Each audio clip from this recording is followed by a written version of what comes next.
konuşup bin ah işitmeye ve görünmez dizginlerle isyan etmeye geldik. Bayanlar baylar hoş geldiniz. Herkese keyifli akşamlar diliyoruz. Uzun bir 4 gün ara verdik değil mi hocam? Galiba bir 4 günlük bir aramız Evet. oldu. Çünkü yani çok değişik olaylar oldu. O yüzden ara vermek Evet, zorunda bir kaldık. yoğunluğumuz vardı. Hemen ama geri döndük. Sizlerle tekrar bir aradayız. 1 Ekim Çarşamba. 2025'in ilk programı, yani Ekim'in ilk programı diyebiliriz. Ayın birinde sizlerleyiz. Hocam nasılsın? Hoş geldin öncelikle. İyiyim. Her zamanki gibi akşam yayınından önce yorgunum. Seni gördüm. Enerjim geldi. Mottomuz bu biliyorsun. Hazırız. Yani bugünkü mevzuları sen yöneteceksin. Ben arada böyle gene yorumlarımla renk katmaya gayret göstereceğim. Şimdi Her baba zamanki hikayelikteyiz. sen açılışı yap, devam et. Ben Instagram'ı bu arada canlı yayınlara geçtim. Instagram'ımızı da aldık. Evet, şu an Instagram'da ve YouTube'da canlı yayındayız arkadaşlar. Öncelikle biz de hoş geldik, siz de hoş geldiniz. Şimdi hocam, Burak hocam, bugün bir tane konumuz var. Aslında bir tane konumuz var. Ama ben onu şöyle... Bir dakika sen konuyu söyle önce, sonra ben dalacağım, başka bir şey söyleyeceğim. Söyle. Tamam, şöyle söyleyeyim. Bugün beceriksizliği konuşacağız baba. Nedir beceriksizlik? Neden bazı konuları, şimdi atıyorum, sen mutfakta çok iyisindir, ben çok kötüyümdür. İşte ben çok iyi tamirat yaparım, sen hiç yapamazsın. Bunu neden, neyi beceremediğimizi konuşacağız. Tabii hayatta da bir şeyleri beceremiyoruz. Bunları Bana gündem dedin. Gündem konuşacağız dedin. Tamam, gündem işte. Gündem dediğin abi, bir konu üzerine konuşuyoruz. Hocam şu an canlı yayında, tartışmayalım istersen. Hayır, geleceğim biraz sonra, evine olacak yani. Şimdi bir taraftan da Instagram'dan da açıyorum canlı yayını. Evet, buradan da açtık. Evet, süper hocam. Şimdi öncelikle dün akşam oraya bir değinmek istiyorum. Galatasaray şahane bir galibiyet aldı. Canı gönülden tebrik ederim. Buraya özellikle değinmemin sebebi şu. Çok güzel duygular yaşamamız gereken yerde, hatta şöyle bir görsel hazırladım. Müsaadenle onu da yüklemek ve açmak istiyorum. Çünkü hak edilmiş bir galibiyet, hak edilmiş bir görsel. Şöyle hemen ekrana getireceğim. Yüklesin bu arada. Hocam müthiş bir geceydi. Bilmiyorum izleyebildin mi maçı ama Yok. Dünya devi Liverpool'u çatır çatır yedik abi. Yani bu Liverpool İstanbul'da en son yüzü güldüğünde Milan'ı yenmişti. Biliyorsun biz bunları tokatladık, gönderdik evlerine. Goodbye Liverpool'dı. Sonra dün akşam da Galatasaray çok güzel yedi bitirdi ve evine gönderdi. Ben her zaman söylüyorum. Hatta biz bu kavga sebebi nedir bölümümüzde bu konuyu konuştuk seninle. Her ne olursa olsun söz konusu bayrak olunca aynı dili konuşmamız gerekiyor. Aynı şeyi savunmamız gerekiyor. Ben Galatasaraylı değilim ama bunu takdir etmek ve bunu canı gönülden desteklemek zorundayız hepimiz. O yüzden evet, bunu söylemek için ayrıca bir parantez açtım. Sonuçta burası Türkiye ve Galatasaray Türkiye'nin takımı. Böyle sağda solda görüyorum, işte tecavüz edecekler, işte bilmem ne üstünden geçecekler. Arkadaşlar bunlar çok ayıp şeyler. Sonuçta bu Türkiye Cumhuriyeti'nin bir takımı. Bu Beşiktaş'ta olsa, Fenerbahçe'de olsa, Trabzon'da olsa aynı şey geçerli. Karşınızda da bir başka yabancı takım var. Yarın Liverpool sizle oynarken de başkaları böyle konuşsa sizin de hoşunuza gitmez. O yüzden sınırdan dışarı çıktığımız zaman abi hepimiz biriz. Sınır içerisindeyken burada kendi ezeli rakip davamızı yaparız. Ama söz konusu ülke başarısı olunca hepimiz aynı yerde durmak zorundayız. Bu benim şahsi fikrim. Böyle olmasına gerektiğini düşünüyorum. Sen ne düşünüyorsun? Bu konuyla ilgili düşüncemi biliyorsun. Geçen programlarda da söyledim. Çok doğru. Yani pek futbolu falan izleyen biri değilim biliyorsun. Daha doğrusu lokal takımları böyle hani kim ne yapmış, ne zaman yenilmiş, Süper Lig nedir, kim kimi yenerse işte averajı ne olacak, nasıl yenecek, bunlar çok böyle benim günlük hayatımda yer kaplayan meseleler değil açıkçası. Ama mesele yurt dışı ile ilgili maçlara geldiği zaman hani Türk milli takımları ve Türkiye'yi dışarıda temsil eden her takım için gönlüm, kalbim çarpar, gönlüm onlardan yanadır. Yani bununla ilgili de böyle işte ben şu takımın taraftarıyım ama işte bu takım yurt dışında şampiyon olmasın falan gibi yorumlar saçma. Yani bu adamlar kınanmaktan başka bir şey hak etmiyorlar açıkçası benim gözümde. Bu maç meselesiyle ilgili senin yorumların varsa yap. Ben şimdi gündemle ilgili kabaca gündem konuşacağız dedik diye bir iki tane bir şey de var aklımda. Onları da söyleyeceğim hızlıca. Tamam. Çok uzatmayacağım bu tarafı. Zaten dün akşam Galatasaray çok güzel cevap verdi. Türkiye'nin hala bazı yerlerde olduğunu, hala güçlü olduğunu, birçok noktada güçlü olduğunu gösterdi. Dediğim gibi sınır dışına çıktığımız zaman hepimiz biriz. Ezeli rekabetimiz Türkiye sınırları içerisinde, Türkiye Süper Ligi'nde devam edebilir.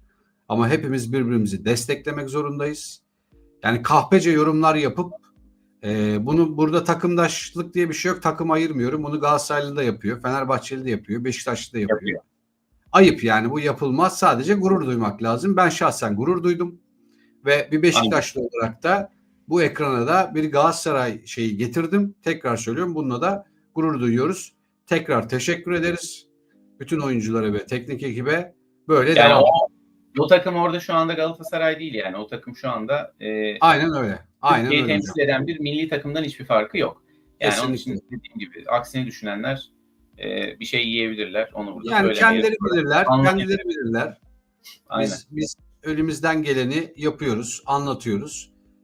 Düşmanlık yapmak isteyen düşmanlık yapabilir. Sonuçta bu bir futbol ama duygusal bir durum ve duygularımızı savaştırmayalım lütfen. Şimdi gündeme geçelim. Sendeyim babam.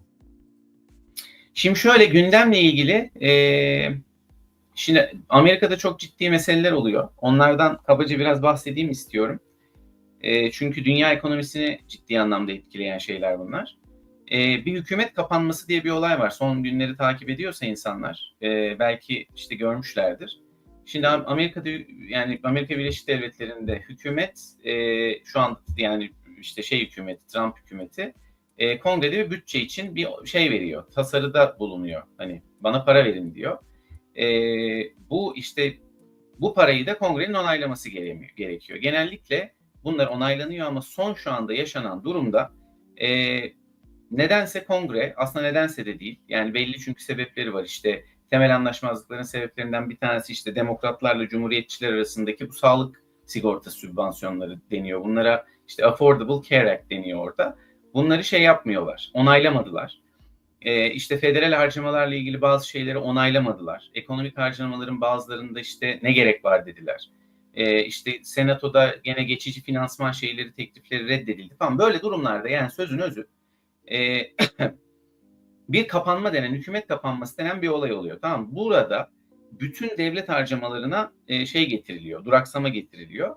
Bunun en önemli sonuçlarından bir tanesi de hükümette çalışan hiç kimse para alamıyor. Tamam mı? Bunlara da furlough deniyor. Adamlar alacak paralarını ama şu anda maaş alamıyorlar. Öyle düşün. Yani bu Amerika tarihinde işte bayağı bir olan, birkaç kere daha doğrusu bayağı bir derken olmuş bir olay. Yani bu işte Obama hükümetinde de oldu. Daha öncekilerde de oldu falan filan. Genellikle borsalar bunu olduğunda hani bir borsa haberleri veriyoruz ara ara diye anlatıyorum. Çok korkar ilk borsayla ilgilenenler bunlardan. Çünkü sanki bir anda dünya durdu. İşte hükümet bir anda kapandığı için borsalar çökecek gibi böyle bir intiba uyanır. Halbuki bunu önceden genellikle kestirenler zaten satışlarını yapmış olurlar. Bu hükümet kapamaları da bir gün, 2 gün, en uzunu 35 gün falan sürmüştü gene 2018'de galiba. Yani geçici olduğu konusunda herkes içini rahat tutsun. Geçecek. Belki yarın geçer. Yarın geçemez. Yani geçebilir Cuma. Ya da işte 3-5 gün içinde zaten bir şekilde anlaşmaya varırlar. Bütün her şey tekrar devam eder. En çok etkilenen S&P falandır. Yani bununla ilgili böyle stres yapan olursa, sonradan da izliyorsa, şimdi de izliyorsa içlerini rahat tutsunlar demek istedim. Benim şu andaki gündemle ilgili söyleyeceğim bu. Kendi alanım olarak yani. Peki hocam, ağzına sağlık. Umarım mutlaka ilgilenenler vardır. Bununla ilgili de bilgi olsun. Şimdi hocam bu akşamın konusu aslında daha çok erkekleri ilgilendiren bir konu olabilir. Çünkü genelde biliyorsun biz erkekler sevmediğimiz şeyi yapmayız. Yapmadığımız şeyde ben anlamıyorum deyip geçiştiririz.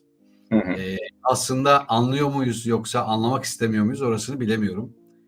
Sosyolojik bir konu olabilir. Neyi beceremiyoruz? Nerelerde beceriksiziz? Yani bir şeye yeteneksiz olmak, beceriksiz olmak ne demek? Biraz bunu konuşalım istiyorum. Mesela ben sana soru sorarak başlayayım. Mutfakta iyi misindir? Kötü değilimdir ama çok mutfağa girmem. Yani tabii ki öğrencilik zamanlarımızdan gelen. İlla Bu ki arada işte Instagram'dan Gencer Bey şey yazmış. Onu şimdi görüyorum arkadaşlar. Kusura bakmayın. Alım fırsatı olur mu bu durum yazmış sana. alım fırsatı olur bu durum. Hele gerçekten böyle dipleri görmüş bir proje bulunuyorsa, yani şöyle, Bitcoin'de, Ethereum'da falan alım fırsatı zamanları olabilir. Tam dip değil bu arada. Tekrar bir dipler gelecek ama şu anda özellikle altcoin'lerde çok ciddi düşüşler var. Yani bunlar şey yapılabilir. Bu arada Ekim ayına girdik. Yani o öyle bir soru sordu diye onun özelinde cevaplayayım. Ekim ayı genellikle borsalar, özellikle de kripto borsalar için 2 haftası yukarı 2 haftası aşağı bir durumdur. Hangi 2 hafta olduğunu bilemeyeceğiz tabii ki biz. Ama yükselecek. Hatta şu anda bile ciddi yükselişler başladı. Bitcoin ciddi anlamda bugün bir şey yaptı. Yani ivmelenmeye başladı. Hala böyle alt seviyelerinde bulunan, işte FIB geri çekilmelerinde en altlarda olan şeylerden alınabilir. Ama yani evlenmesinler şeyleriyle, aldıkları coinleriyle. Evlenirlerse yani genellikle ellerinde kalıyor. Onu bilsinler. Anladın mı? Sevgili olsunlar. Arada böyle değiştirsinler. O değişim zamanlarını ise yani ne zaman olacağını anlatmak öyle şu anda bir dakikada cevap verebileceğim bir şey değil. Yani hep ayrı bir şey çekeceğim bununla ilgili, anlatacağım diyorum. Vakitsizlikten de yapamıyorum ama ara ara böyle vakit çalıp spesifik konulara değinirim yani. Peki. Umarım cevap olmuş. Arkadaşlar tekrar söylüyorum. Instagram'daki yorumları görüyorum ama ekrana getiremiyorum. O yüzden yani kaçırabiliyorum. Kusura bakmayın. Şimdi görüyorum. Instagram'da da şu anda izleyicilerimiz geliyor. Hoş geldiniz bütün dostlar, arkadaşlar. Herkese selam tekrardan. Şimdi biz konumuza geri dönelim hocam. Birazcık hızlanalım. Birazcık enerjimiz yerine gelsin. Gelsin. 4. günün sonunda bence 4 günlük bir patlama yaşayalım istiyorum. Şimdi Yaşayalım. mutfakta ben şöyle bir başlangıç yapayım. Herkes de kendi yeteneklerini bir gözden geçirsin. Şimdi ben evlenmeden önce bekarken mutfağa bir tek su içmek için giren bir adamdım. Sadece su içer çıkardım. Yani hani bir tabiri vardır ya, eline bardak bile almamış, bardağı kaldırmamış diye. Çünkü sağ olsun anneciğim çok güzel yemekler yapardı. Hiçbir zaman mutfağa girip de yemek yapmaya ihtiyaç duymuyordum. Ama evlendikten sonra tabii iş başa düşünce haliyle ne yapmaya başladık? Eşimle beraber önce birbirimize baktık. Dedik ki ya birinin bir şey yapması lazım. Kimse yemek yapmıyor, kimse bir şey hazırlamıyor. Sonradan ufak ufak daha ziyade sevdiğim, yani keyif aldığım, yemekten keyif aldığım şeyleri yaparak başladığımda şunu fark ettim ki hocam ben bayağı iyi yemek yapıyormuşum. Şimdi öncesine geldiğinde hep şöyle bakıyordum konuya. Ya ben beceremem ki. Hani ben bu konuda çok beceriksizim diyordum. Ama bugün baktığımda diyorum ki hocam ben bayağı yemek yapabiliyormuşum. Şimdi sen neyi beceremezsin? Önce böyle başlayalım bir konuya. Abi şu bir konuda kere çok yani beceriksizim diyebilir misin? yemek konusundan yani başladın, azıcık oradan şey yapayım. Yani bir insan bana kalırsa hiçbir şey azıcık uğraşırsa becerememez olamaz yani. Yani beceremez olamaz. Şey yapamadım cümleyi. Neden? Evet, gerçekten bazı insanların daha hızlı becerdiği şeyler olabilir bak. Bu doğru. Yani adam gidiyordur, işte atıyorum 2 denemede muhteşem başarılı oluyordur. Adamın yeteneği var. Ama birisi gerçekten çaba gösterirse beceremeyeceği bir şey yoktur. Bu yemekte de böyledir. Bu eğitimde de böyledir. Hocam Hep ben bu arada internetinde bayağı bir kesilme var şu anda. Allah Allah. Burak hocam. Evet, Sana internet bak, bayağı, görüntün gitti. İnternetinde bayağı bir donma yaşanıyor şu an. geçen sefer de böyle oldu ama Bir benim reset at istersen.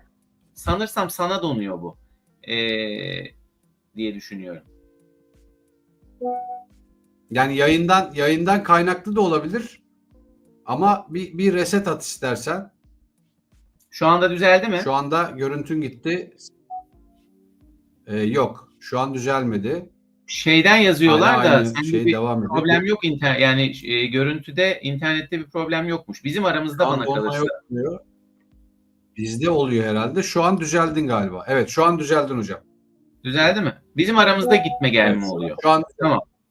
muhtemelen. Arkadaşlar Okey. teşekkür ederim bu arada. Çok sağ olun. Evet, devam et hocam. Seni dinliyorum. Bir şey yani gerçekten başarmak isteyen adam öyle ya da böyle uğraşır ve bunu becerir. Bunu ben hep eğitim konusunda bu örneği veririm biliyorsun. Türk sistemindeki yanlış olarak anlatırım. Gene kendimi tekrarlayayım. Yani bizde çocuğu alırlar, matematik bilmiyorsa mesela, Türkçe'de çok iyiyse matematik dersi aldırırlar. Halbuki evet, yani uğraşırsa becermesi adına iyi bir şey o dersi alması, ama Türkçe dersi alsa çocuk daha iyi becerikli olduğu bir şey, çok çok daha becerikli olacak gibi. Onun için beceriksizlik bana kalırsa vazgeçme şeyidir. Yani vazgeçenler kendilerini beceriksiz olarak görüyorlar. Tamam mı? Bak ne dedim? Hayatımda yemek yapmamış adamdım dedim. Ne oldu? Evlendin. Baş başa kalınca karıyla evde yapmak zorunda kalıyorsun. Ve sonra ne diyorsun? Ben çok becerikliymişim. Yani demek ki azıcık çaba göstersen bir konuda illaki bu konuyla ilgili başarılı oluyorsun. Sonunda bu var. Benim özelimde beceremediğim, şöyle söyleyeyim, bana kalırsa gene beceremeyeceğim bir şey yoktur. Ama becerememiş olduklarım vardır. Çünkü üstünde yeterince çok çaba göstermemişimdir. Enteresan bir şekilde bunlardan bir tanesi mesela, işte ara ara konuşuyoruz. Ben bilgisayar mühendisiyim. Bir türlü o matematikteki o yüksek matematikleri üniversitede beceremiyordum abi yani. Anca böyle işte çan eğrisinin böyle aşağılarından ortalamalarda geçiyordum. Ki yani oralara böyle derecelerle girmiş falan bir adamım. Lan ben geri zekalı mıyım diye düşünüyordum. Şimdi geriye dönüp baktığımda ben çalışmıyormuşum abi, açık ve net yani. Hani çok becerikli olduğum sadece ve bütün yapamadığım derslerin ortalamalarını ise çok becerikli olduğum dersleri az çalıştığım halde çok yüksek not aldığım için ortalamadan yırtıyormuşum. Tamamen tembellik yani bunun sebebi. Peki o zaman şuna dönüyor işte. Başında söylediğim, işte biz bir şeyi yapmak istemediğimizde onu diyoruz ya, işte ya ben bunu beceremiyorum. Tam söylediğin gibi işte. Ya ben Aynen. yemek yapmak istemiyordum. Çünkü yapamayacağımı düşünüyordum. Çünkü üşengeçlik vardı. İş başa düşünce bu sefer yapıyor olduğunu fark ettin. Bir de üstüne iyi yaptığını düşününce o biraz da insana haz vermeye başlıyor. Şimdi bir ikinci örnek vereceğim hocam. Ben tadilat konusunda mesela sıfırımdır abi. Bana sağlam bir şey ver, bozarım. Bak, sağlam bir şey ver. Fazlaymış lan bunun. Parçası fazla geldi diye köşeye. Aynen öyle. O benim işte. Tam olarak benim o. Evet. Ben bunu bozarım ama buna yıllardır şöyle şey yaptım. Ya arkadaş, işte ben beceremiyorum, edemiyorum. En son dedim ki ya ulan, yani şimdi özür dilerim ama oturup işte saatlerce yazı yazan, içerik yapan, bilmem ne yapan bu kadar yetenekli adamsın. Çiviyi mi çakamıyorsun dedim ve bunun üstüne gitmeye başladım. Hı hı. İnanır mısın? Yeni gelen arkadaşlara da hoş geldiniz. Arkadaşlar 3 ekrana birden bakıyorum şu anda. 2 tane Instagram hesabımız canlı yayında, bir YouTube hesabımız canlı yayında. O yüzden atlarsam kusura bakmayın. Yeni gelen herkese de hoş geldiniz diyeyim bir taraftan. YouTube'a. Şimdi Instagram'ı açınca tabii herkes şimdi Instagram'a dağıldı. O yüzden YouTube'a şey yapmıyoruz. Yorum gelmiyor. Erhan hocam yok meydanda. Bugün arazi. Evet. Dur o zaman bir dakika. Erhan'ın kaçırdığına üzüleceği bu beceriksizlikle ilgili bir yorum ve ekstra bir bilgi vereyim. Tamam. Bu beceriksizlik meselesi aslında şey gibi düşünülür. Yani kötü bir şey gibi düşünülüyor ama biliyorsun beceriksiz ve tembel insanlar dünyada birçok şeyi değiştirmiş insanlardır. Çünkü bir şeylerin kısa yolunu bulmaya çalışırlar hep. Yani herif onu beceremediği için ya da dediğin gibi yapmaya üşendiği için ille böyle bir lan ben bunu nasıl çözsem diye şey yaparlar. Bunun süper örneğini vereceğim. Biraz önce mühendislikten bahsettim. 1989'da CERN'de çalışan, tamam mı? Neydi adamın adı? Berners-Lee, tamam diye bir adam. Adam o kadar üşeniyor ki, daha doğrusu üşenmekte de haklı.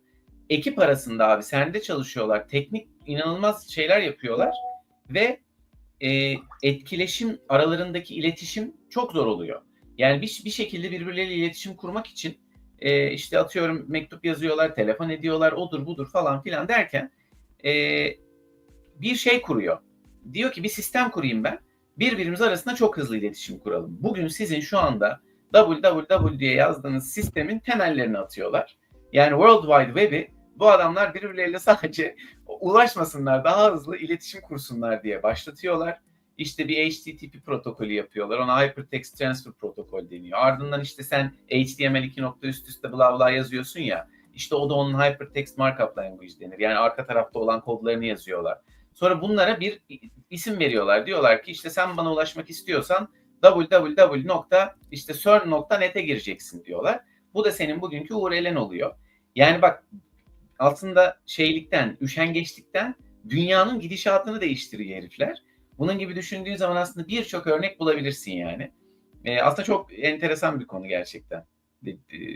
Peki, evet. Yani bu aslında böyle kapı kapı açıldıkça açılacak. Ben şimdi bizi izleyen arkadaşlardan rica ediyorum. Herkes bana ya Instagram'dan ve YouTube'dan yazan olursa beceremediği ya yeteneksiz olduğu ya ben şunu hiç yapamıyorum dediği bir şey yazarsa hem bunları okuyalım bir taraftan hem de ben şimdi başka bir pencere açacağım. Ya hep arkadaşların şeyini okurken bir taraftan kim neyi beceremiyor. Şimdi mesela burada biraz işin şey tarafı var. Siz bir şeyi mesela hocam İngilizce öğreniyorsun değil mi? Şimdi İngilizce konuşabilmen için İngilizceyi biliyor olman lazım. Bilmiyorsan da bunu öğreniyor olman lazım. Şimdi ben öğrenme konusunda yeteneksizim diyebilir misin? Normalde diyemezsin değil mi? Her insanın bir öğrenme kapasitesi var. Çok çalışmaya lazım. Yani en kötü şey olsan, hani ben çok tembelim desen yine de bir öğrenme kapasiten vardır. Beyin bir alır yani. Yes'in o'yu alırsın. Şimdi Aynen. burada insanların hepimizin düştüğü tufa şu bence. İstemeyi bilmiyoruz. Yani gerçekten neyi başarmak ya da neyi becermek istediğimizi bilmiyoruz. Becermek deyince de tuhaf oldu ama Ne o yapmak anlamda istediğimiz söylemiyorum yani. farkında değiliz yani. Aynen öyle. Teşekkür ederim. Yani neyi başarmak istediğimizin farkında değiliz bence biraz. Ya bugün sen atıyorum ben işte araba motorundan hiç anlamıyorum. Ama bunu öğrenebilirsin hocam. Aynen öyle. Bilmiyor olmaz seni beceriksiz yapmamalı mesela. Ya ben sırf işte dediğim gibi bu üstümdeki beceriksiz tadilat yapamıyor duygusunu silmek için ufak ufak mevzulara başladım mesela. Anladın mı? Hani evde böyle ufak tefek, büyük değil tabii yani beni külliyen zarara sokacak şeyler değil ama hani ufak tefek şeyleri böyle renove etmeye, değiştirmeye başladım. Yaptıkça da yapabildiğini gördüğünde per arttırıyorsun. Yani daha cesaretli davranıyorsun. Şimdi burada bizim mesela herkese verebileceğimiz tavsiye şu olabilir mi? Önce neyi yapmak istediğimizi bir anlayabilir miyiz mesela? Belli bir yaştan sonra anlayabiliriz. Belli bir yaşa kadar benim bu konuyla ilgili düşüncem hep aynıdır. Çocuklukta başlayan ve yani eğitimden biliyorsun her konu şeyde bahsediyoruz. Geçen programda da ondan önceki programda da Metazori ile başlatılması gereken bir süreç vardır, tamam mı? Bu süreç başlatılır. Küçükten çocuklara birçok alternatif sunulur. Ne bileyim işte şu enstrümanımı çalsan, şu kitabımı okusan, şu janrada film mi izlesen, işte şu sporumu yapsan gibi gibi. Bir tanesi becerikli çıktığında da bunun üzerinde durulur. Beceriksiz olduğu konularda da çok üstelenmez ama çok istiyorsa da zaten bu herif bunu uğraşarak ileride yapacaktır dediğin gibi. Yani hani şey lafı var ya işte bunu ara ara ben çok severim ve söylerim. Yani başarının bedelini belli bir dönem ödemeyenler başarısızlığın bedelini bir ömür öderler diye. Beceriksizlik diye bir şey yoktur. Bir dönem sadece onun üzerinde çok çaba sarf etmemek vardır. Ve insanın bir konuda uzmanlaşması aslında hayatta ona yetiyor abi. Yani şöyle düşün, sen şimdi diyorsun ki benim biliyorsun klişe elemanlarım var üzerlerinden örnek verdiklerim. Ben diyorsun çivi çakamam değil mi? Şimdi bu beceriksizlik senin hayatını niye etkilesin ki? Sen şimdi Celal Şengör'ün oturup da evde vida sıktığını mı zannediyorsun yani? Ne önemi var adam için? Değil mi? Adam bir konuda çok uzman. Belki birkaç konuda çok uzman ama asıl ihtisas konusunda dünya çapında bir herif yer edinmiş. İster vida sıksın ister sıkmasın abi. Birçok konuda beceriksiz olma lüksüne sahip adam yani. Bir konuda çünkü çok becerikli. Biz zannediyoruz ki biz her konuda çok becerikli olmak zorundayız. Yemin ediyorum değiliz. Bir konuda çok uzman olmak zorundayız. Ya bu şeyle alakalı biraz. Üstüne ne? Kaldın. Bir arkadan bir Hocam etkileşim şey, geldi. yok hayır bazen donma oluyor. Konuşuyor musun konuşmuyor musun anlamıyorum, o yüzden bekliyorum karışmasın diye. Ya bu şeyle alakalı işte, üstüne yapıştırılan bir yafta var ya, işte erkek evde her işi yapar. Abi ben anlamıyorum. Yani şimdi beceremiyorum yani. Gerçekten beceremiyorum. Hani zarara sokuyorum kendimi. Yani ben Tamam, o şeyi düzeltemediğimde onun yenisini bulmak zorundayım. yapma. Yapmak zorunda mısın abi? Ya Değilsin. bir de söylediğine çok katılıyorum hani. Aynen öyle abi. Bir de herkes her şeyi yapmak zorunda değil abi. Herkes her şeyden anlamak zorunda değil. Yani bu aslında bir yük sırtında senin. Ama işte biz ufak ufak böyle ya diyoruz ki abi yine de yapalım ya, işte hani bak beceremiyor olmayalım falan diye. Üstünden geçiyoruz. Peki ben şeyi sordum ama onun cevabını aldım, hatırlamıyorum. Mutfakta nasılsın? Tekrar sorayım. Ha, doğru. O arada bir şey girdi araya. Mutfakta dediğim gibi Evet. yani her şeyi yaparım. Yapmaya çalışırım en azından. Elime yüzüme bulaştırmadığıma inanıyorum. Ama ben bir tabii ki şef değilim. Her zaman kendimi de doyururum. İyi kötü birilerini de doyuracak kadar bir şeyler beceririm yani. Hani ama böyle işte ne bileyim birçok insan içinde koyduğunda en lezzetli yemeği ben yapar mıyım? Bilmiyorum ki. Yapmam herhalde. Ama yani canımda Ya sıkmam diye. lezzetli olmak şey değil abi. O biraz kişiye göre değişen bir şey. Bak Hilal Hanım şey yazmış. Erkekler becerir ama yapmaya gönülleri yok. Tam olarak bunu söyledim işte başta. Yani Evet. sevdiğin bir şey olsa yaparsın ama gönlün yoksa yapmazsın. O da biraz işte işine gelip gelmeme durumu ile Bak alakalı bir bu şey. erkekler meselesinde bu çok doğru bir şey abi. Ben şunu gözlemliyorum. Birçok arkadaşımdan da. Gidiyorsun mesela herif abi evde bir mal. Tamam mı? Yani kusura bakmasın ama gerçekten böyle çoğu. Hiçbir şey yapmayı bilmiyor oğlum herif. Yani ütümü yapmam. Niye? İşte ben anlamam. Çünkü Evet, o konuda katılıyorum. o kadar kolayına geliyor ki herifin. Yani ben anlamam ama bak bu ne biliyor musun? Bu bir yandan kadınların erkeklere yaptığı bir şey. Yani kadın abi ille de böyle ona muhtaç. İşte goy goy. Hiçbir şeyden anlamayan tipler seviyorlar. Onlara çünkü yardımcı olmak kadının doğasında var. Onu yaptığı zaman kendini ayrı bir böyle şey hissediyor, mutlu hissediyor. İlle hiçbir şeyden anlamayacaksın. Tamam mı? Yani bulaşığımı yıkayamam, çamaşırım. O da sana üzülecek. Bah bah o beceremez falan. Sonra konuşacak ama bu da bir boktan anlamaz deyip duracak da sen yaptın mı da değeri yok. Ama Türkiye'nin %90'ından bahsediyorum yani. O yüzden bak bizim eski erkekler becerebileceği şeyleri de yapmıyor herif. Ben anlamam. Niye? Çünkü kolayına geliyor. O hiçbir şey yapmayıp 10 dakika laf yemesi ona koymuyor. Halbuki öbür türlü çok şeyle uğraşacak, tamam mı? Markete gidecek, ütü yapacak, yemek yapacak, çamaşır yıkayacak, evin tadilatı.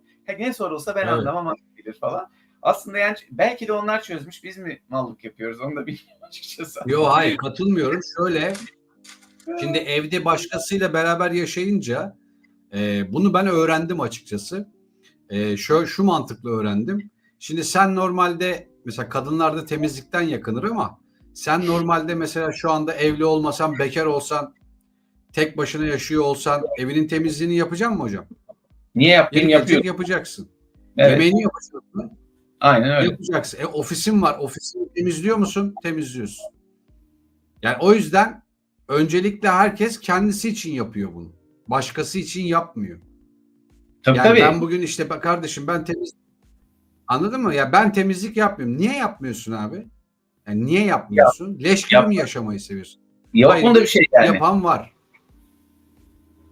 Şimdi bunlara işte hep şeyle alakalı abi. Hep bir duygusal tema yüklenmiş bu duygu şeylere, bu işlere. Yani kadın işte arabasının lastiğini değiştiremez. Niye değiştiremiyor abi? Gösterdikten sonra nasıl yapılacağını niye yapamazsın ki? Ama yapan var. Bazı kadınlar da erkeklere eşek muamelesi yapıyor ya. Yani ya bu güç meselesi. Ne alaka var? Kriko diye bir şey var abi. Basıyorsun kaldırıyor.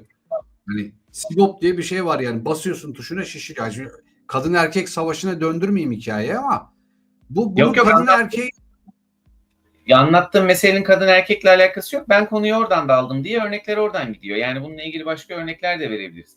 Ya bak bu beceriksizlik hikayesinde şöyle bir şey var gerçekten. Şimdi yeteneklilik ve yeteneksizlik mevcut. Bunu kendi öğrencilerime de hep anlatırım. Yani mesela bir şey okuduğum zaman ben unutmuyorum abi. Bak burada kaç programdır antin kuntin bilgiler veriyorum. Bizim ekip şu anda dadanmadı. Şey yapmıyorlar, yazmıyorlar. Ama biliyorsun dediler ki adamlar bir tane sadece özel program yap. Git bütün deneyleri anlat, onları anlat, bunları anlat. Ben seninle konuşurken Evet. yani bir yerde okumuşum ben onu, unutmuyorum. Ama şimdi biraz önce ne dedim? Ben derece yapmış, mühendislik okumuş adamım, zar zor bitirdim. Yani o matematiği de sevmiyorum. Şimdi yeteneğim olan şeyi yapmak benim hoşuma gittiği için onu ne kadar çok yaparsan mesleğim icabı da okuduğum hiçbir şeyi unutmamaya başlıyorsun bir zaman sonra. Bu aslında yetenekli olduğun şeye önem verdiğinde senin hayatını kolaylaştırıyor meselesi. Ama ben matematiğe beceriksiz değilim. Canım istemiyor sadece. Tamam, işime gelmiyor. Öbür tarafta çok becerikliyim çünkü. Tık tık tık tık okuduğum zaman bir daha hiç unutmadığım, bir dili öğrenirken tak tak tak tak kelimeleri gördüğüm zaman bir daha hiç unutmadığım bir yapı var benim kafamda. Ne yapayım? Ben de böyleyim şimdi. Tamam mı? Ama Yok, öyle abi, öyle. Türk konjektürü demiş ki derece yapan mühendis olur. Ben de gitmiş olmuşum. En iyisi mi oldum? Yok. Ama öbür tarafta en iyisi oldum. Tamam mı? Yani gibi. O yüzden yeteneklilik, yeteneksizlik arasındaki ayrım bana kalırsa beceriklilik, beceriksizlik olarak insanlar kolayına gittiği için tercih yapıyorlar. Ben beceriksizim, uğraşamam. Öyle değil abi, her şeyi yaparsın istersen. Zorda kalınca nasıl seve seve yapacaksın? Tamam mı? Ya ben bunu biraz şey olarak görüyorum. Yere düşünce gülenlerden misin? Yere düşünce gülenlerden değilim abi. Bunu yapanı da hiç sevmem açıkçası. Güleni mi? Evet, güleni sevmem. Yani şöyle trajikomik hikayeler vardır. Yani senle yürüyoruzdur, sen kaymışsındır muz kabuğuna basıp ne bileyim işte götünün üstüne düşmüşsündür. Azıcık güleriz. Ama sen götünü kırdıysan ben ona güvenmem yani. Hocam ona gülünmez zaten. Hayır, ona gülünmez zaten de ya. Benim söylediğim şey yani ayağın kaydı düştün. Ben kendime gülerim mesela. Tamam mı? O kadar güleriz herhalde canım. Kendime de gülerim, başkasına da gülerim. Tabii. Yok hocam, sağlıksal bir sorunda tabii ki gülünmez. Yani ondan bahsetmiyorum ben. Bu da aslında böyle bir şey. Bir şey ya, biz şeyi bilmiyoruz ya, mesela birine adres sorarsın. Sana didyumin çakar ya hemen. Şunu mu demek istedim, bunu mu? Lan bir şey demek istemedim işte. Biz biraz bilmiyorum demeyi bilmiyoruz. Aslında temel mevzu burada. Yani ben şunu yapmayı bilmiyorum ya da bir konuyla ilgili bilgim yok dediğinde bak böyle puf uçuyor gidiyor senden. Ya bütün sorumluluk gitti.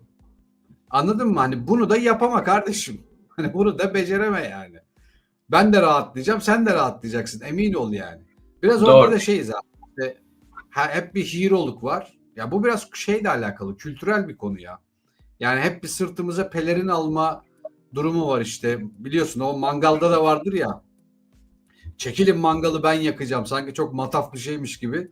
Hani Oğlum adamı hep... bak zor mangalcı yaparlar. Yani bizim şimdi kütükte Adana yazıyor. Tamam mı? Yani ben Adana'ya kaç kere gitmişim hayatımda. Dedeler gelmiş Selanik'ten. Ama işte orada kütüğümüzde yazıyor mu? Yazıyor. Yani hayatım, evet tamam, benim babam da mangal yapmayı sever. Doğru. İzledik, gördük falan ama bunun Adanalılıkla alakası yok. Ama biz yani küçüklüğümden beri lan orta sonda lise 1'deki adam bir yere gideriz, bu Adanalı bu mangal yapsın. Yani zorla diye mangal uzmanı yaptılar adam. Tamam mı? Beceriksiz olmak gibi bir lüksüm yok. işte. Anlatabiliyor muyum? Toplum seni bazı şeyleri itiyor. Böyle bazı şeyler yapıştırılıyor sana, yaftalar ve roller veriliyor. Ve bu rollerin sonucunda sen bu konularda uzman olmak, beceriksiz olamamak zorunda kalıyorsun. İşte dediğin gibi güzel örnekler veriyorsun. Ben de böyle araya giriyorum bazen. Sonra nereye gideceğimi unutuyorum konuşmada ama doğru söylüyorsun. Yok yani şeyi söyle.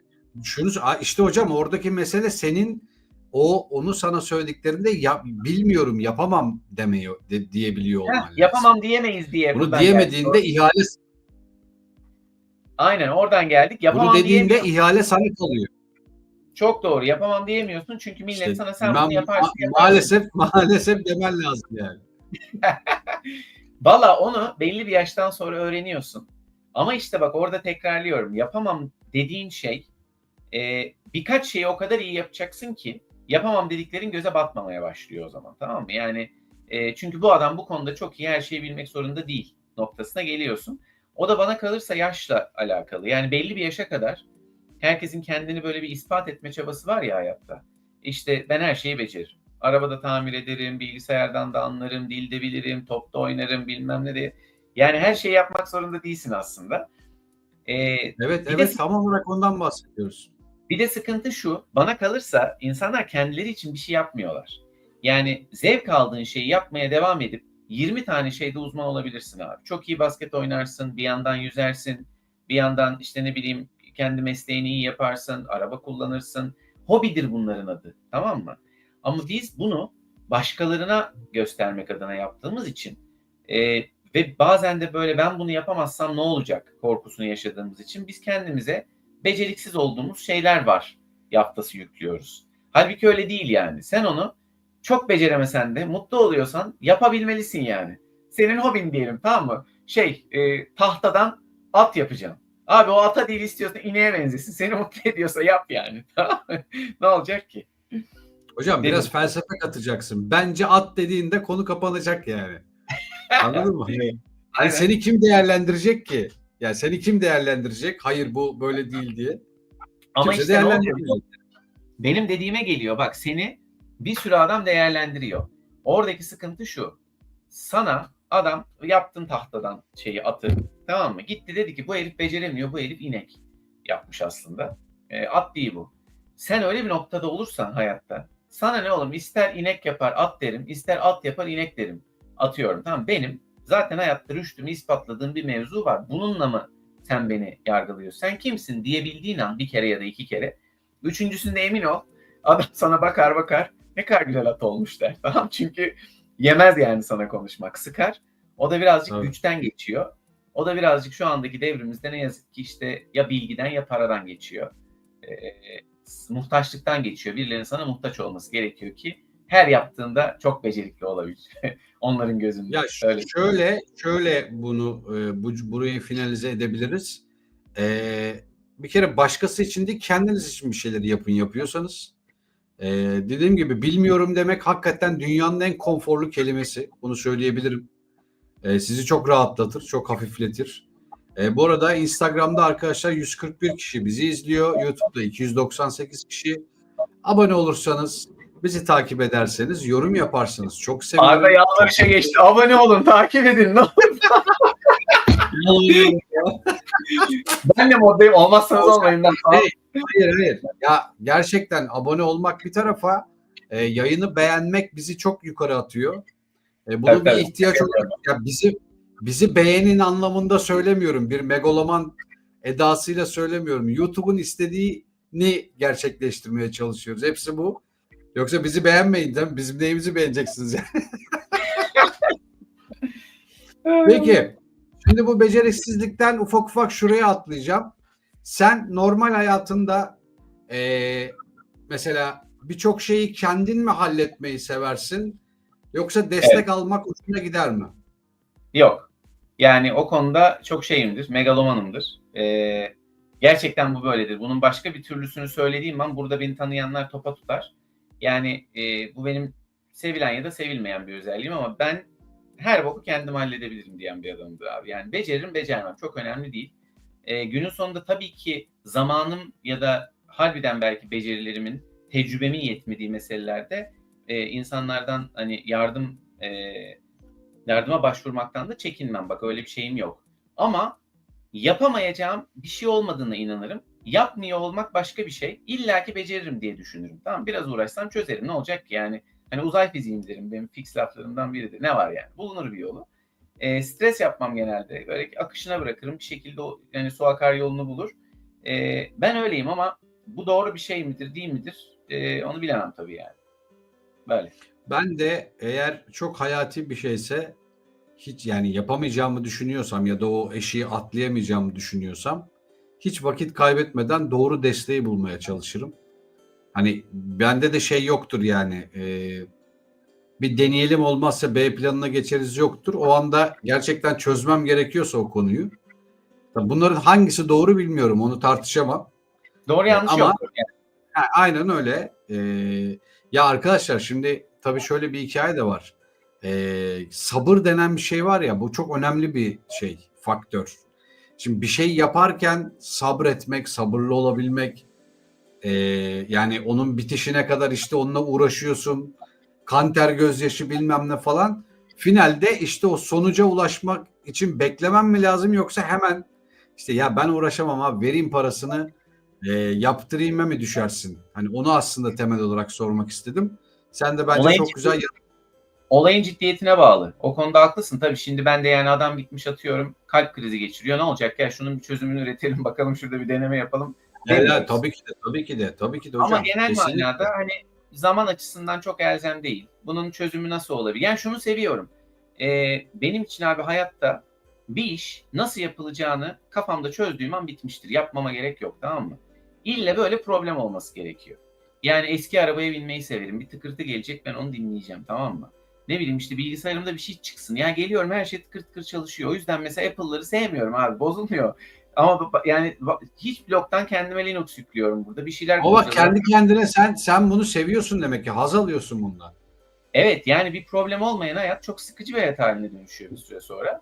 Bir müddet sonra da problem acaba hangi problemi doğurur diye. Bir A planının B planı, B planının C planı. Yani bilen böyle bazıları kızar bana. Her şeyden 100 tane var. Hayır, o bir şeyin yedeği. O bozulursa öbürü yerini alır. O bozulursa öbürü yerini alır. Çünkü o an onunla uğraşacak vakit olmayabilir. Tamam mı? Hani yumurta ve bir sürü kefe meselesi. O yüzden yani problem çıkmadan önce problemleri öngörmek ve onlara böyle sürekli bir çözüm arayışında olmayı çok seviyorum. Çoğu insanın bilmediğim bir sürü böyle saçma sapan yerlerde B planlarım, C planlarım, oraya buraya tıkıştırdığım 1 milyon tane şeyim vardır. E, doğrudur, yanlıştır ama ben de böyleyim yani. Sordun diye anlattım. Peki hocam. Şimdi sana başka bir pas atıyorum. Lütfen oradan devam edelim.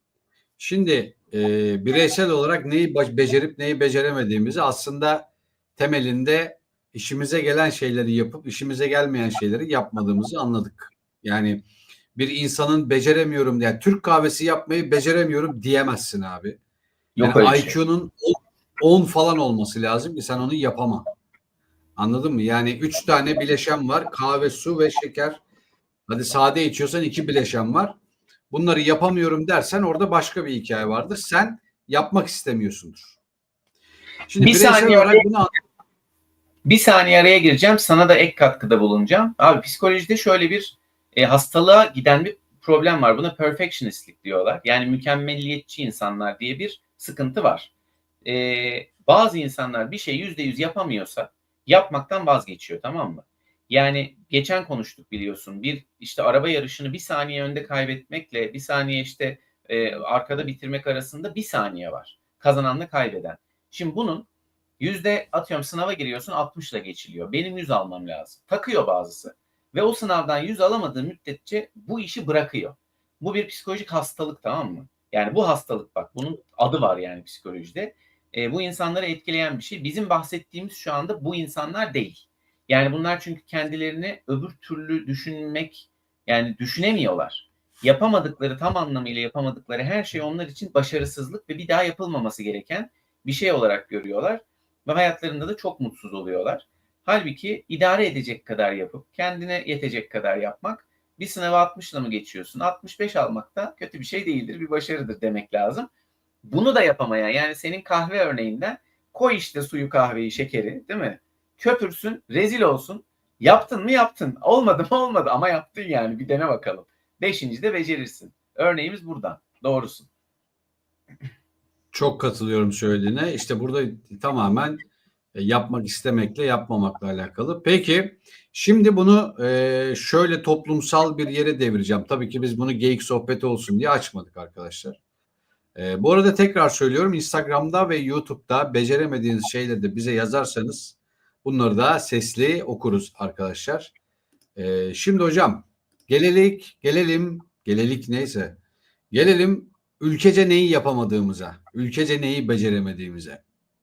Şimdi ben mi başlayayım yoksa sen mi kapıyı açarsın? Sen başla. Sen başla. Şimdi ülkece başardığımız ve becerdiğimiz çok güzel şeyler var. Önce pozitiften başlayayım. Başarabildiğimiz, farkında olmadan da başardığımız çok güzel şeyler var. Bir kere dünyadaki en sıcak topluluğuz, onu söyleyebilirim. Dünyadaki en merhametli, belki de yani bilmediğimiz ülkelerde vardır bizim gibi sıcakkanlı insanlar ama Akdeniz ülkesinin en sıcakkanlı toprağında yetişen insanlar olabiliriz. Hakikaten öyle bu arada. Birisine Doğru. yardım etmemizi illa tanımamız gerekmiyor. Bizim için insan olması ve bir şeye ihtiyacının olması yeterli oluyor. Keza Anadolu'ya gittiğinde hani şimdi şehir hayatında yaşayanlar biraz bundan absorbe oldular ama işte böyle 40 katlı evlerde yaşıyorlar. Kimse kimseyi tanımıyor ama Anadolu'ya gittiğinizde bugün bir köye gidip köy evine kapıyı çalsanız bir tas çorba, bir bardak su, banko herkes verir. Arkadaşlar bu dünyanın hiçbir yerinde yok. Hakikaten yok bu arada. Keza bugün gidip bir polise deseniz ki abi ben sokakta kaldım, mutlaka alır sizi bir yere yerleştirir. Bir şekilde yardımcı olur. Aslında birbirimize yardım eden bir toplumuz. Ama galiba biraz fazla duygusalız. Şimdi baştaki o Galatasaray-Liverpool hikayesinde de aslında aynı örnek var.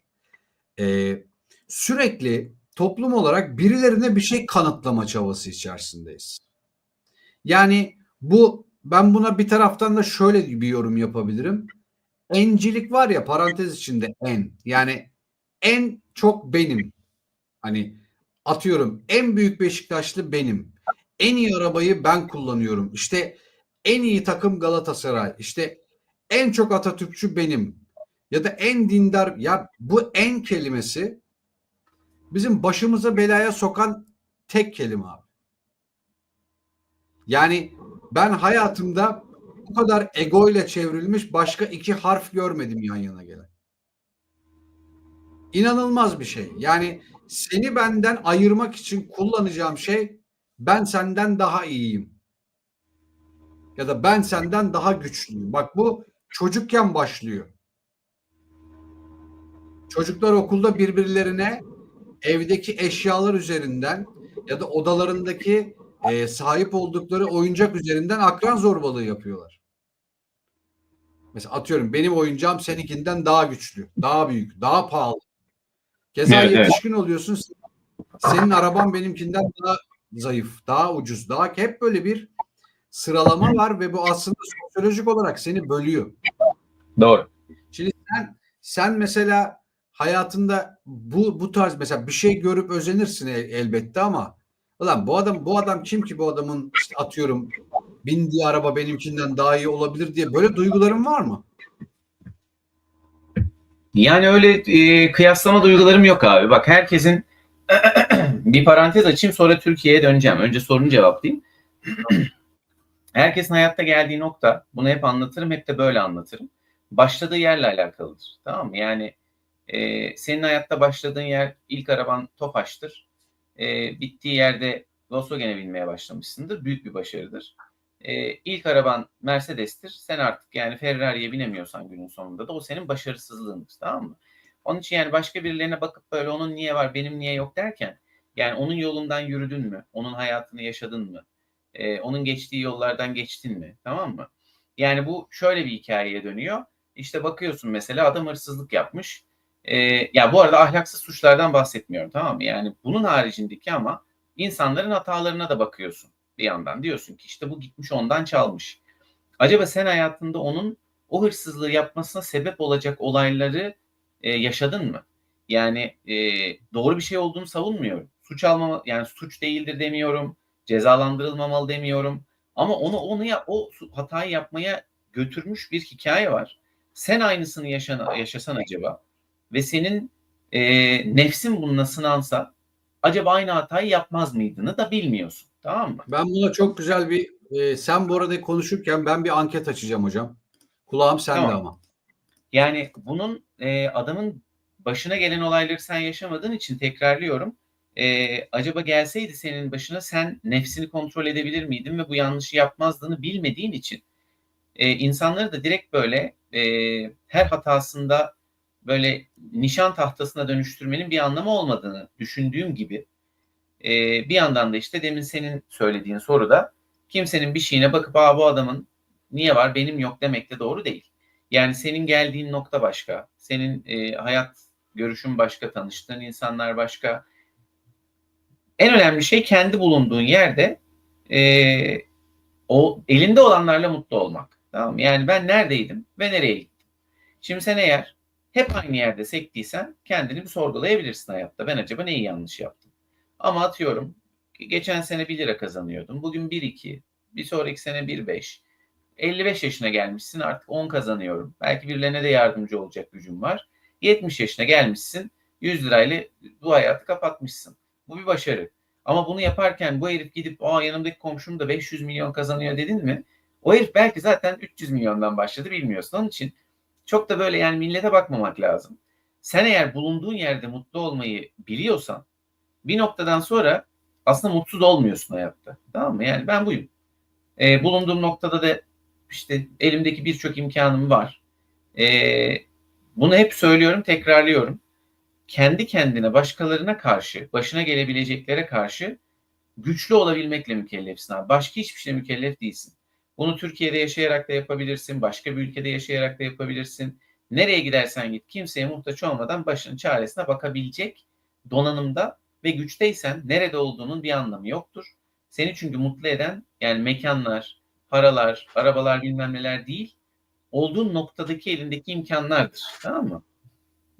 Bunu becerenler mutlu olur. Bunu beceremeyenler sürekli ona buna bakar.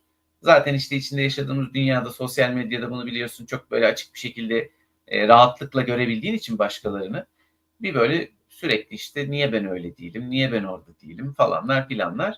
Yani şöyle bir dönüp kendine bile bakmıyorsun. Belki de dönsen baksan çok mutlu olacaksın. Kabaca cevabım bu sen oyalanırken. Tolga hocam gelmiş, hoş gelmiş. Ya hocam Evet. bu işte bu el alem ne dercilik mesela bu kültürel bir deformasyon. Yani o kadar zarar veriyor ki hayatımıza. Çünkü sen birilerine bir şey kanıtlamaya çalışmak için yaşıyor oluyorsun hayatı bir noktadan sonra. Yani Aynen. bugün giydiğinden işte bindiğine işte efendim taktığın saatten efendim işte kullandığın yani aklına ne gelirse. Neden biliyor musun? İhtiyacını karşıladığı noktada o senin için en iyisi olmalıken işte yanımdakinin ötekisinin berisinin daha iyi mevzuları var ya da ya ben böyle bir şey yaparsam acaba insanlar ne der diye düşündüğün an o hatanın göbeğine düşüyorsun. Ve bu duygu sana aslında daha çok para harcatıyor. Seni duygusal olarak daha çok yıpratıyor ve sen sürekli güçlü görünmek zorunda kalıyorsun. Bak en kötüsü ne biliyor musun? En kötüsü hepimizin şimdi kendi bir network'ü var değil mi? Yani bir çekirdek bir network var. Şimdi sen orada çizdiğin portrede bir kere bile zayıf görünmediysen senin bir daha zayıf görünebilme ihtimalin yok hocam. O da adamı güçlü kılar ama bak o iyi bir Çünkü şeydir. ama yorar seni baba. Ama Yorar. yorulmadan başarı yoktur. Yani bak Ya bununla ilgili elbette. şöyle bir şey söyleyeyim. İlkokul hayatlarında popüler olmayan çocuklar, tamam mı? Gene bir sürü bununla ilgili isim vermek istemiyorum artık. Adım şeyciye çıkıyor ondan sonra. Deneyciye çıkıyor. Deneyici baba oldum ama Deneyici e, baba. belli bir yaşa kadar işte atıyorum popüler çocukları düşün okullardaki. Uzun boylu, değil mi? Yapılı, işte sporda başarılı, odur budur falan filan.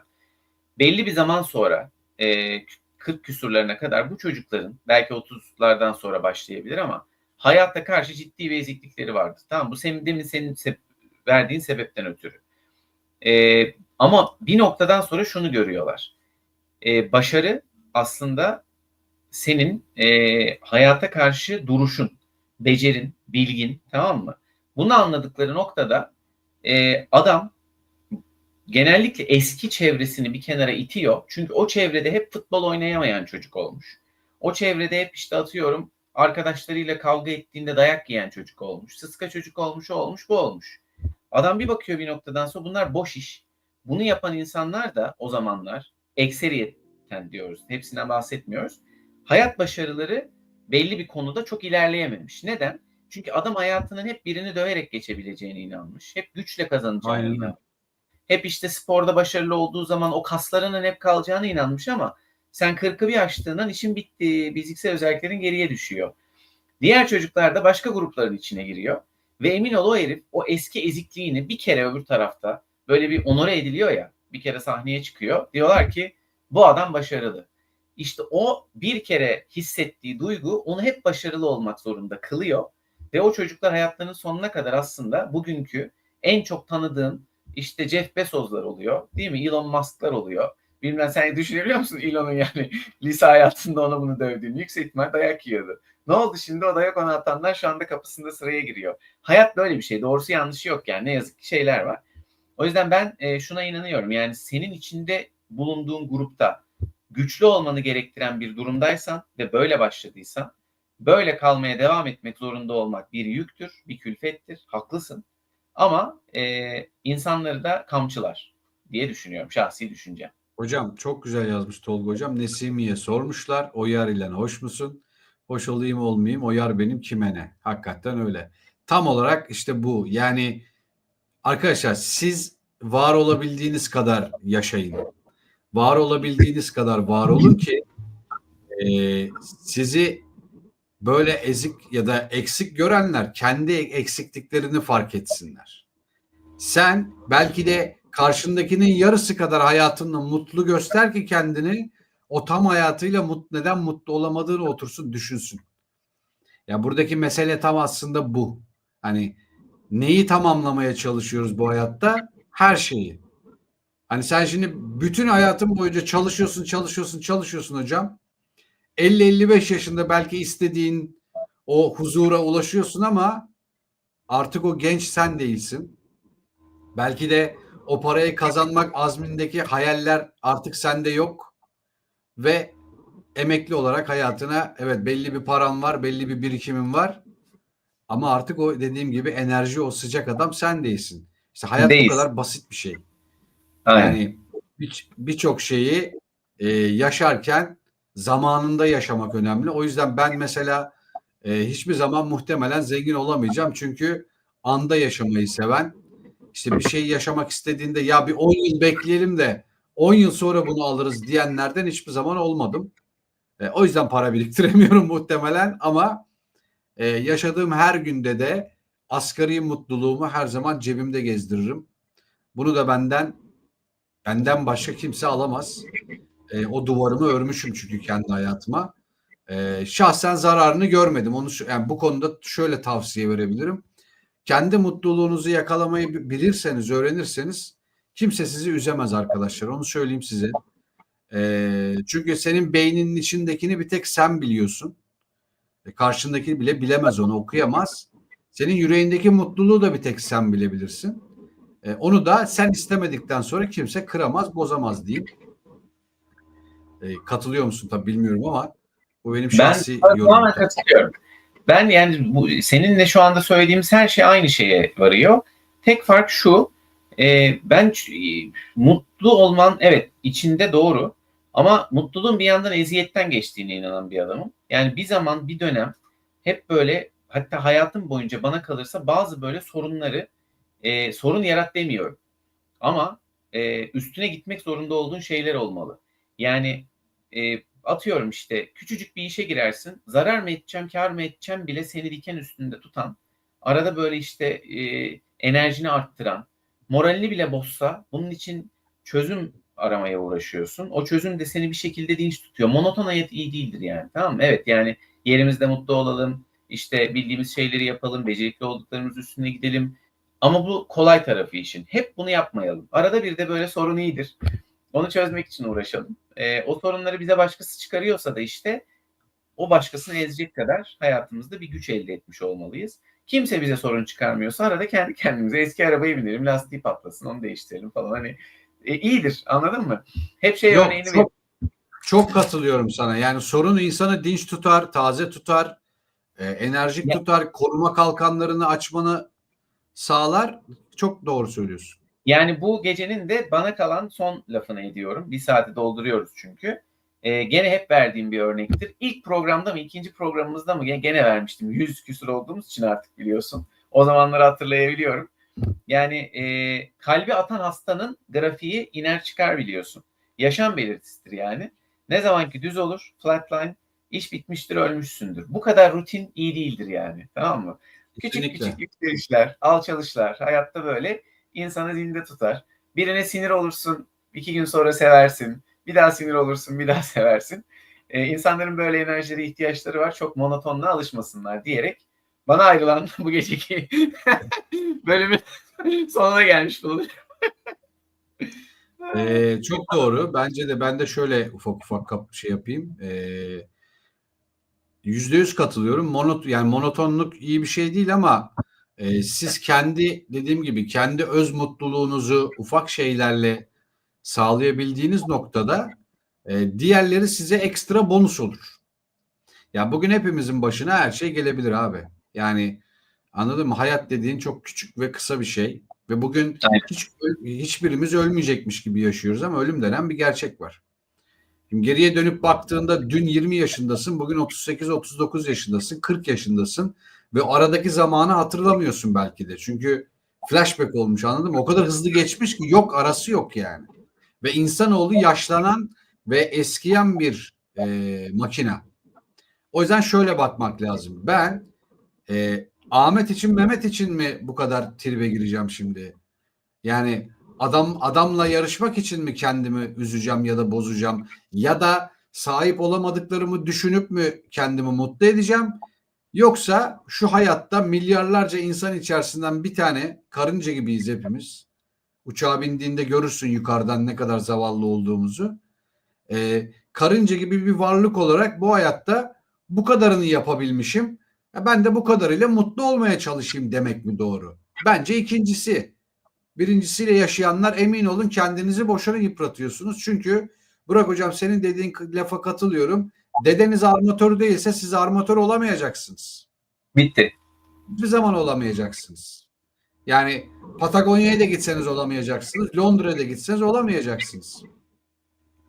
O yüzden sahip olduğunuzda, elini tuttuğunuzda mutlu olduğunuz insanla, başını sevdiğinde mutlu olduğunuz çocuğunuzla, hayvanınızla, ne varsa eşinizle, dostunuzla, elinizdeki malzemeyle mutlu olmaya çalışın arkadaşlar. Doğru. Emin olun, kapıyı kapattığınızda sizden mutlusu olmayacaktır. Tam 1 saat devirdik.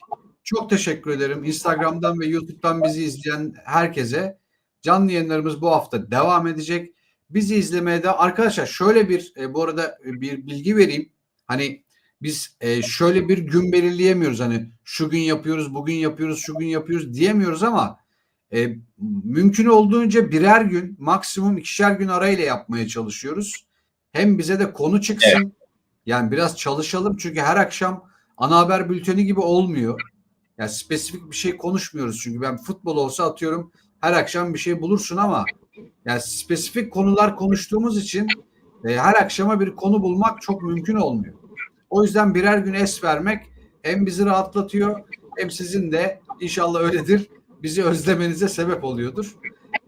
Bir aksilik olmazsa Cuma akşamı tekrar beraber olacağız. Sizleri çok seviyoruz. Sen nasıl olduğundan ayrı kalmayın. Bizi izlemeye devam edin. Keyifli akşamlar, iyi geceler diliyorum. Hoşça kalın. İyi geceler.